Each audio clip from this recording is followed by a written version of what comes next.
Chers amis, bonjour.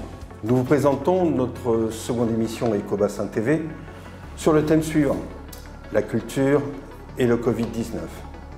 Avec le coronavirus, la culture a sombré dans un grand flou artistique. Théâtre vide, opéra silencieux, cinéma éteint, monuments figés. En fait, une sorte d'écroulement intérieur. La culture, c'est le pouls d'un secteur dont la santé économique, délicate par nature et notamment depuis 2008, est plus que jamais menacée. Chacun cherche sa solution. Et de nombreux éléments prouvent que l'art et la culture contribuent à notre bien-être, notre sérénité, notre inspiration, notre stimulation intellectuelle. En fait, c'est un moyen pour chacun de nous de capter les ressources pour relever de nouveaux défis. La récession qui touche l'économie française ne devrait pas épargner les budgets alloués à la culture. Pourtant, l'emploi y représente 1,3 million de personnes. Les économistes qui ont étudié ce secteur ont démontré que l'artiste est également un entrepreneur. L'artiste doit ainsi constamment trouver des modèles économiques adaptés à son travail afin de valoriser au mieux sa création. Aujourd'hui, qui mieux que Stéphane Lartigue, comédien, pouvait parler culture. Stéphane Lartigue, bonjour. Bonjour Daniel. Alors, nous c'est depuis 11 ans. Nous c'est depuis 11 ans. Auteur, comédien, metteur en scène. Vous avez créé 16 pièces de théâtre et 5 one-man shows. Oui, c'est ça. Alors, vous disposez d'un parcours classique, école de théâtre, comédie. Vous avez créé la compagnie Rosemonde en 2005. 2005, c'est cela. Et puis, mais avant cela, vous avez débuté à Paris. Vous avez notamment exercé à Bobino avec Philippe Bouvard. Oui, j'ai eu ce plaisir, oui. Et puis, vous avez été auteur d'émissions sur Radio France et Sud Radio, c'est ça? Tout à fait. Voilà. Vous êtes à l'origine de la création d'ateliers où sont passés près de 100 élèves. Oh, une grosse centaine, oui. Enfants, adolescents, adultes. Tout à fait. Aujourd'hui, vous animez avec 32 participants en Lot-et-Garonne des ateliers. Oui. Alors, première question, en fait, pourquoi en Lot-et-Garonne? Alors, Lot-et-Garonne, tout simplement parce que quand j'ai quitté Paris il y a maintenant longtemps, il y a plus de 20 ans, non, il y a 20 ans, j'ai décidé de créer ma compagnie de théâtre. C'était plus simple de le faire chez moi, puis j'avais envie surtout. Et étant originaire de Marmande, dans Lot-et-Garonne, j'ai rencontré le maire, ça s'est fait très vite, j'ai créé ma compagnie là-bas, ça c'était en 2005. En 2016, nous avons déménagé à Meillan-sur-Garonne, qui est un charmant village sur un tertre. Nous avons déménagé, pas pour prendre de l'altitude, nous avons déménagé. La raison première était que la nouvelle adjointe à la culture, suite à un changement de mairie, avait une petite allergie à notre travail et qui voulait surtout se donner l'importance qu'elle n'a jamais eue d'ailleurs. Donc nous avons été accueillis à bras ouverts par la députée maire de Meillan-sur-Garonne, Madame Régine Poveda, que je remercierai jamais assez. On a été accueillis comme beaucoup de compagnies rêvent d'être accueillis. C'est-à-dire qu'on nous a mis une salle à disposition, on a mis un local de stockage, les employés municipaux étaient toujours adorables et travaillaient très bien. Donc nous y sommes toujours, nous avons l'intention d'y rester très longtemps. Mais nous ne sommes pas opposés à l'idée de venir faire un tour sur le bassin, puisque nous y vivons déjà. Et donc je lance un appel à tous les maires élus et bientôt élus du bassin d'Arcachon, pour qu'ils viennent nous rencontrer, voir ce que nous faisons et éventuellement envisager de créer des ateliers sur le bassin d'Arcachon où il y a une demande. Si vous me permettez une anecdote, Daniel, la mairie de Mios nous a inscrits sur sa liste d'associations. Je n'ai jamais rien demandé. Et nous sommes domiciliés en Lot-et-Garonne. Et chaque année, nous recevons 4-5 appels de gens qui souhaitent faire du théâtre. Alors je leur dis que c'est absolument charmant, que nous serions ravis, sauf que les ateliers sont à 120 km de Mios. Donc ça les refroidit un petit peu. Et c'est pour ça que si on pouvait se rapprocher, une dizaine de kilomètres, ça serait merveilleux. Message passé. Merci Daniel. Quels étaient vos projets?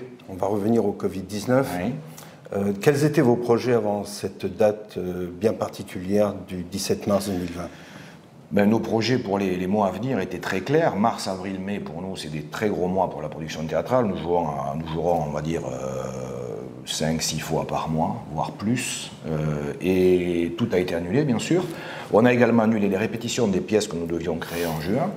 Et pour ma part, en tant qu'auteur, j'ai la chance d'être édité à la librairie théâtrale, donc beaucoup de compagnies amateurs jouent mes pièces, et ben, elles ont annulé les dates, donc ce qui fait que c'est un manque à gagner pour la compagnie et pour nous, et surtout une inactivité absolue qui ne nous est jamais arrivée. On a passé 3 mois et demi, et le problème c'est que nous ne reprendrons la répétition qu'au mois de septembre au mieux, donc c'est un petit peu compliqué, on va se battre. D'accord, donc ce confinement, plus particulièrement, vous l'avez traversé de quelle manière ? Assez décontracté dans le jardin, mais ça a été très compliqué parce que nous avions les producteurs, les mairies et les associations pour qui nous devions jouer au téléphone qui étaient catastrophés, et on a annulé tout simplement. C'était les annulations en cascade, et on a arrêté de compter au bout d'un moment parce que je crois qu'il faut réagir, se dire bon ben, on va peut-être faire autre chose. Donc j'ai repris l'écriture pour la radio un petit peu, j'ai des amis qui m'ont fait confiance, donc j'ai réécrit des sketchs pour la radio puisque la radio pouvait travailler. J'ai fait quelques petites vidéos pour des amis j'ai écrit des textes de sketchs qui sont passés sur YouTube, etc. Mais sinon, on n'était pas du tout débordés. Aujourd'hui, comment réagissent vos confrères, les régisseurs, les gestionnaires de salles de spectacle, les intermittents, les comédiens ? C'est assez partagé, mais majoritairement, ils sont dans l'expectative. Les théâtres ont réouvert il y a quelques jours, c'était le 2 juin. J'ai déjà des retours, c'est assez mitigé, dans la mesure où les spectateurs sont venus le premier soir, pas en grand nombre, et depuis c'est assez moyen. Et les comédiens, mais nous attendons. Je crois qu'aujourd'hui, là c'est fini, il faut arrêter de pleurer sur notre sort, il faut voir les mairies, il faut voir les décideurs, leur dire qu'on est peut-être prêt à faire des efforts de tout ordre et pour continuer à jouer, mais surtout qu'il faut que les spectateurs viennent. Nous, notre grand doute, c'est pas d'aller jouer, c'est que les gens viennent. Si on doit avoir un spectateur tous les 3 fauteuils avec un masque, moi ça me gêne pas. Oui. Sauf qu'il y a des seuils de rentabilité. La majorité des salles de café-théâtre ou petites font entre 100 et 200 places. Si le seuil de rentabilité est à 55 ou 60%, si vous lui remplissez que la moitié de la salle, ils ne gagnent pas d'argent. Donc réouvrir pour perdre de l'argent, il n'y a pas une entreprise qui le ferait en France. Donc je ne vois pas pourquoi les théâtres le feraient. Oui, on retrouve la même problématique dans la restauration, dans l'hôtellerie. On est tous pareils, donc on peut même aller jouer dans les restaurants s'ils veulent. Oui. Ça va être peu compliqué, mais on va y arriver. On va en parler peut-être un peu plus tard. Donc aujourd'hui, la simulation la plus optimiste vous amènerait à penser pouvoir retrouver progressivement, bien entendu, mais une activité normale sous quel délai ? Je ne suis pas médium, je suis optimiste de nature, donc 4 mois sans travailler, et l'été arrive, donc ça va faire 6 mois sans travailler. Donc 6 mois sans répéter, ce qui veut dire qu'une pièce, on a arrêté les répétitions en mars, on les reprend qu'en septembre. Donc l'année 2020 est morte pour nous. Elle est blanche. Elle est blanche, complètement.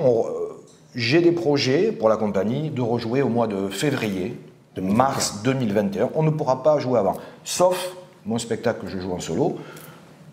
Mesdames, messieurs les décideurs et les maires, je peux venir jouer, je suis prêt, je peux jouer demain. Il n'y a pas de souci, parce que je suis seul, j'ai mon régisseur. Nous sommes à 20 mètres l'un de l'autre, il n'y a pas de souci. On peut jouer dans des petites jauges, et comme le coût d'un one est inférieur à celui d'une pièce de théâtre, et nous sommes prêts, la compagnie, à faire des efforts, c'est-à-dire à vendre, parce que je comprends très bien qu'on ne peut pas augmenter les places de théâtre. Beaucoup de gens n'ont pas gagné d'argent pendant le confinement, on ne peut pas leur augmenter les places de théâtre. Donc nous, on est prêts à jouer, à faire des efforts, à faire des coproductions, sinon on reste à la maison. Donc moi mon métier c'est de monter sur scène, c'est de transmettre les quelques connaissances que j'ai, donc je veux continuer à le faire. Les ateliers ont réouvert, on respecte les distances et on est prêt à les jouer en one man show dès demain. Alors votre profession va bénéficier d'aide, notamment par le plan qui a été mis en place par notre gouvernement le 5 mai. Vous allez me dire si cela suffit ou pas, j'ai déjà peut-être une partie de la réponse. Cela va créer immanquablement, comme dans d'autres secteurs économiques, hélas, quelques dégâts. Comment voyez-vous les choses au niveau de la culture en général, mais puisque vous connaissez un peu mieux tout ce qui est lié au théâtre et voire même la musique, comment voyez-vous les choses ? Qui va survivre et qui va souffrir ? Qui va survivre ? Vous parliez d'aide, Daniel, au début. Les aides, c'est très simple. Les aides, c'est pour les scènes nationales, les théâtres publics et les théâtres municipaux, publics tant conventionnés. Donc eux vont avoir des aides, et c'est normal, ce sont des créateurs. Mais nous faisons partie des centaines de petites compagnies de théâtre en France, des compagnies professionnelles qui ont parfois 1, 2, 3 salariés ou pas, et qui emploient qui font entre 80 et 150 contrats journaliers pour des intermittents du spectacle. Ces petites compagnies-là n'auront pas d'aide, parce que l'aide on n'a pas de charge fixe énorme, donc on ne va pas nous aider. Ouais. Sauf qu'on n'aura pas de rentrée d'argent. Par contre, les théâtres conventionnés, les scènes nationales, eux, vont être renfloués, comme ils le sont depuis des dizaines d'années. On va perdre en tiers les compagnies privées, je parle. Je pense que 10%, peut-être plus, je ne le souhaite pas, des cafés-théâtres vont fermer. Oui. C'est clair, parce qu'il y en a qui ont attaqué le confinement dû au Covid avec des trésoreries catastrophiques. Oui. Des compagnies que nous connaissons avec des trésoreries extrêmement moyennes. Donc nous avons la chance d'avoir attaqué, entre guillemets, le confinement avec une trésorerie saine, pas de dette, parce que j'ai la chance d'avoir ma compagne qui gère la compagnie, qui gère ça comme une entreprise, car c'est une entreprise. Exact. Donc nous, on va tenir. On va tenir. On ne va pas faire fortune, mais on va tenir. Par contre, il y a beaucoup de compagnies qui vont rester sur le carreau. Parce que les aides, il ne faut pas se leurrer, l'argent va rentrer d'un côté, mais dans quelques années, quelques mois, il va falloir que cet argent ressorte. Oui. On ne va pas trouver des milliards comme ça. La meilleure aide qu'on puisse avoir, c'est que les gens viennent nous voir. Oui. Retrouver la confiance. Retrouver la confiance, retrouver le public, et puis surtout que les mairies, enfin les décideurs, les associations culturelles jouent le jeu. Avec un budget de X, au lieu de programmer 3 pièces comme prévu, ben, on va en programmer 4 et on va demander à chaque compagnie de faire un effort pour sauver l'autre. Et si on fait tout ça, ben, on va s'en sortir. Alors là, vous avez répondu en partie, vous m'avez devancé, vous avez répondu en partie à ma dernière question. Cette période de confinement, ça a permis à beaucoup de chefs d'entreprise et à beaucoup de personnes qui sont dans le monde actives dans le monde économique de repenser les choses, de les remettre en question. Oui. Si vous aviez une vision de la culture demain, on a vu que le numérique était beaucoup utilisé, que oui. Maintenant les personnes étaient prêtes par les médias à suivre l'actualité et les événements culturels. Pour vous, comment les choses pourraient changer demain ? Elles vont changer, ça c'est sûr. D'ailleurs, elles ont déjà changé. Oui, Internet, c'est merveilleux. YouTube, enfin, tous ces sites, je ne les maîtrise pas tous. Oui, on peut faire des petits sketchs, mais après, il y a un problème de rémunération. Ouais. Je suis depuis quelques années sociétaire, enfin, je suis membre depuis 30 ans de la SACD, je suis sociétaire depuis quelques années, et donc j'ai accès à certaines décisions.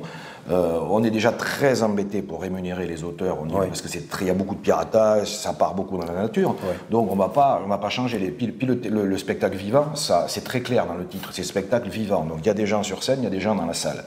Internet, c'est merveilleux. J'ai vu des jeunes humoristes sortir des sketchs très drôles, d'autres des sketchs cataclysmiques, donc on ne les reverra pas, ceux-là. Ouais. C'est pas parce qu'on a une caméra et qu'on a envie de le faire que ça va marcher. Donc ça, Internet, c'est bien, c'est très bien, mais il faut impérativement que les gens reviennent au théâtre, il faut leur donner envie. C'est bien joli de dire « venez ». Non, ouais. C'est à nous, compagnie, de leur donner envie. Peut-être de revoir nos modes de fonctionnement, surtout notre économie globale. C'est-à-dire qu'il va peut-être falloir que les subventions distribuées par les départements, les mairies même, les départements, les régions, l'État, l'Europe, que ces subventions soient distribuées avec peut-être un petit peu plus de parcimonie et un petit peu plus de justice. Il faut savoir qu'il y a des compagnies, que je ne nommerai pas bien sûr, qui ont 30% du budget départemental de la culture. Ouais. Alors, bon, on ne va pas inventer le copinage, ça ne va pas s'arrêter après. Mais si on en profitait pour dire, eh bien, on va justifier de l'emploi de l'argent que nous touchons, c'est-à-dire cet argent-là, il est fait pour créer des spectacles, non pas pour partir en pseudo-séminaire à Casablanca ou à Zurich, ça le paye n'importe peu. Et je crois qu'on pourrait faire un petit peu de ménage. Oui. Hein, mais de ménage dans la joie et la bonne humeur. Donc si on veut conclure, vous avez un petit peu anticipé sur le fait que les compagnies vont faire des efforts. Oui. Les contributeurs régionaux, départementaux et communaux vont aussi devoir maintenir au moins un certain niveau de culture. Ouais. Les modèles économiques vont être revus, repensés. Bon, on est d'accord, le numérique ne pourra pas répondre à une rencontre entre un comédien, des artistes et un public. Tout à fait. Donc en fait, le message pour conclure, cher public, rendez-vous dans les salles de spectacle qui vont très bientôt ouvrir et faites vivre notre culture. Merci.